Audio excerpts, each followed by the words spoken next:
కాబట్టి ఎక్కువ అమరావతి మీద ఒక్కదాని మీదనే ఫోకస్ చేస్తున్నారు, మిగతా చోట్ల అర్బన్ డెవలప్మెంట్ గురించి దృష్టి పెట్టడం లేదేమో అనేటువంటి ఒక అనుమానం ఉందండి. విమర్శలు చేసేవాళ్ళు చాలా మంది ఉంటారు, కానీ ఒక్క విషయం మీరు గుర్తుపెట్టుకోవాలి. Flash back. మన ఎందుకు రాష్ట్రపతి జరిగింది అంతా హైదరాబాద్లో పెట్టబట్టి, ఈ చంద్రబాబు నాయుడు గారు ఇలాంటి వాళ్ళంతా అన్ని హైదరాబాద్లో పెట్టబట్టి మనందరం మర్చిపోబట్టే కదా. మన దాని అనుమానం ఉన్నదా తెలుగు ప్రజలకి?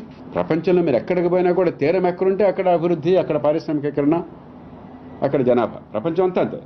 కానీ వీళ్ళకి హైదరాబాద్లో ఉన్నంతకాలం ఇంకోటి కనిపించలే, అసలు ఈ తీరం కనిపించలే, హైదరాబాదే కనిపించింది. ఇప్పుడు అమరావతే కనిపిస్తుంది. నేను చాలా జాగ్రత్తగా ఇటీవల కాలంలో ఢిల్లీ వెళ్ళినప్పుడు చంద్రబాబు నాయుడు గారు ప్రధానమంత్రి కలిసినప్పుడు ఇది రాష్ట్రానికి కావాల్సిన రాయితీలు, ప్రత్యేక ప్రతిపత్తి కూడా జరుగుతున్నాయి కదా. ఆయన ఏం మాట్లాడారని ఆ రోజు జాగ్రత్తగా చూశాను నేను. ఆయన అడిగింది ఏంటో తెలుసా, రాజధానిలో మాకు పన్ను రాయితీలు ఇవ్వండి అని అడిగాడు. చాలా విచిత్రం నాకు. 7 జిల్లాలు వెనకబడ్డ జిల్లాలు ఉన్నాయి.